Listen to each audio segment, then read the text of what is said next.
pour qu'on ne me voit pas. Et il y a 2 travails que le Seigneur a fait en moi. Le premier travail a été à travers la louange. Et le deuxième travail a été au travers de la danse. Je ne m'aimais pas parce que je me voyais au travers du regard des autres. Tu es grosse. Ta peau du visage n'est pas nette comme les autres parce que j'ai un problème de peau. Donc il y avait ce manque d'assurance qu'il y avait en moi. Et lorsque je suis arrivée à Christ, il y a ce verset qui dit que j'ai été créée à l'image de Dieu. Et ce verset a littéralement changé ma vie. Quand j'ai commencé à me dire, mais tu es à l'image de Dieu, est-ce que ce que les autres disent de toi a un impact? Non, car ce qui compte, c'est le regard de Dieu sur vous. Je voudrais vous encourager à ne pas vous laisser dévier par ce que les hommes pourront dire. Ne vous laissez pas influencer par le regard des autres. Le regard qui est le plus important, c'est celui de Dieu. Le regard de Dieu est celui qui change les cœurs. Dieu m'a appris à m'aimer. Il m'a appris à avoir de l'assurance. Et si je peux me tenir aujourd'hui face à vous pour vous parler de ce témoignage, c'est grâce à lui. Et c'est à lui que je rends tout honneur et toute la gloire pour cela. Amen. J'aime dire que je suis une porteuse d'espoir. Parce qu'à travers mon témoignage, j'aspire à aider certaines personnes qui ne croient, qui ont perdu cet amour ou qui ne s'aiment pas tout simplement. Vous êtes beaux aux yeux de Dieu. Dieu vous aime tel que vous êtes. Il y a une assurance en Jésus. Il est celui qui règne éternellement. Il est celui qui nous conduit et guide nos pas. Un jour, j'étais partie en conférence en Guadeloupe. Et ce matin-là, nous devions sortir avec des amis. Mais dans mon cœur, je sentais qu'il fallait que je reste dans ma chambre. Je suis restée dans ma chambre à écouter des louanges. Et pour la première fois, j'ai eu en esprit des images de danse. Mais à cette époque, je n'étais pas encore sûre de moi. Seigneur, mais c'est quoi ces images de danse? Qu'est-ce qu'il faut que je fasse avec ça? C'est juste pas possible. Moi, non, ce n'est pas possible. Et pourtant, pour appuyer ce que disait le pasteur tout à l'heure, il est important d'avoir un leader spirituel.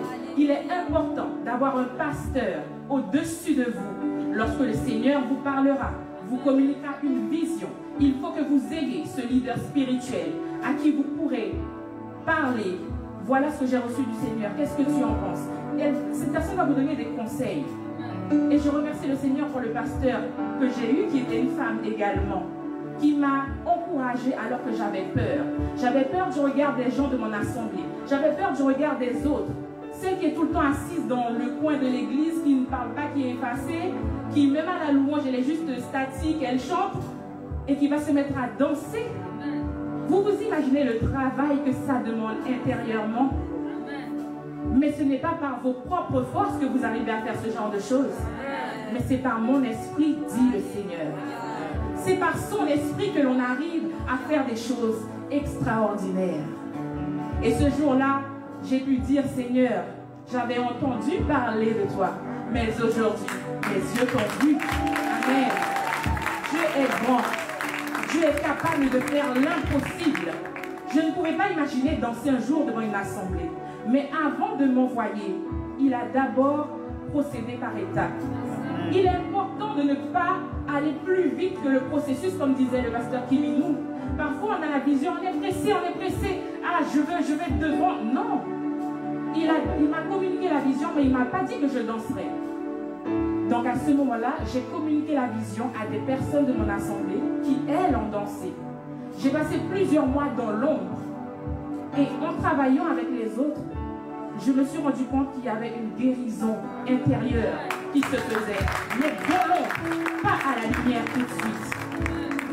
Et petit à petit, la première chorégraphie qu'on a eu à faire, moi je voulais arrêter. Et les filles qui dansaient, justement, ces sœurs qui dansaient, elles m'ont dit non, Julie, tu ne peux pas arrêter maintenant. Et petit à petit, une personne s'est rajoutée, une deuxième personne s'est rajoutée. J'ai dit, mais Seigneur, qu'est-ce que tu me fais là? Il y a un groupe qui est en train de se former, mais c'était la volonté de Dieu. Ce n'était pas ma volonté. Vous devez faire la volonté du Seigneur. Vous ne devez pas faire votre volonté par votre désir. Et lorsque c'est le Seigneur qui vous donne cette vision, qui vous communique la vision, quand c'est le Seigneur qui vous donne ce message à transmettre à son peuple, vous pouvez être assuré qu'il y a un cœur qui sera touché. Vous pouvez être assuré qu'il y a quelqu'un qui va recevoir ce message. Est venu le temps où le Seigneur m'a dit, maintenant, va, je veux que tu danses. Et ce jour-là, je remercie le Seigneur, car il a fait au-dessus de mes espérances. À travers mon témoignage, je veux vous encourager. Ayez foi en Dieu. N'abandonnez pas.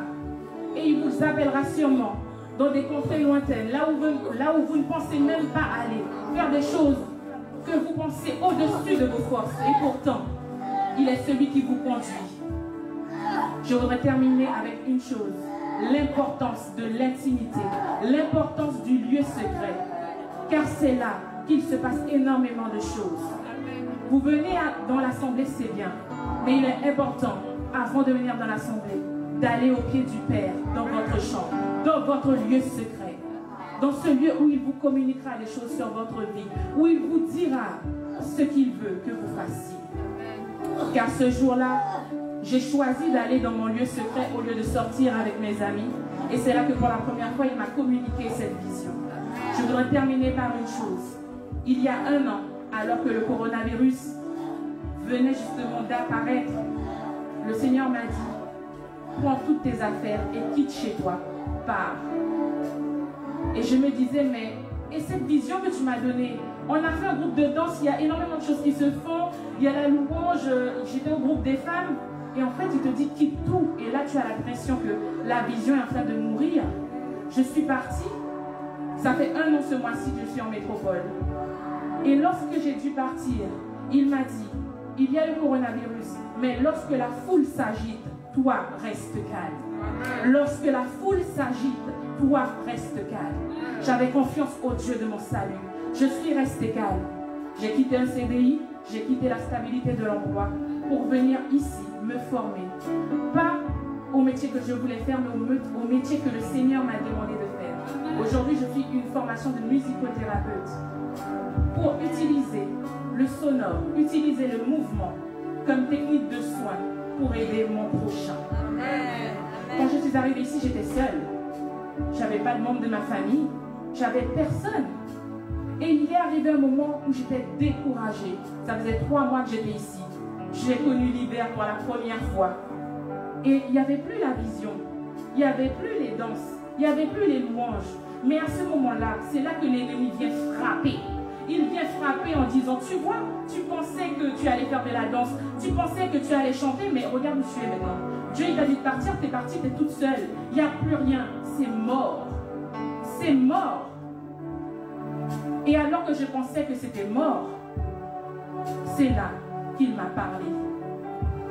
Et quand je vous disais tout à l'heure que je sais que je ne repars pas comme je suis venue, à l'image du manguier, comme le parlait tout à l'heure le pasteur, aujourd'hui, je sais qu'il y a des racines qui sont en train de se former parce que j'acceptais de mourir en venant ici, j'acceptais qu'il y ait la mort. Et aujourd'hui, je sais que les racines prennent forme. Merci, pasteur, pour cette vision, pour ton obéissance au Seigneur. Car à travers toi, il y a des vies qui sont changées. Il y a des personnes qui sont restaurées.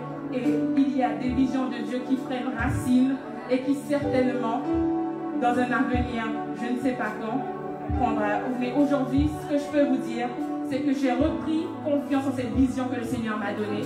Et je sais qu'un jour, le jour viendra, selon le temps de Dieu, pas selon mon temps. Mais les choses se feront. Amen.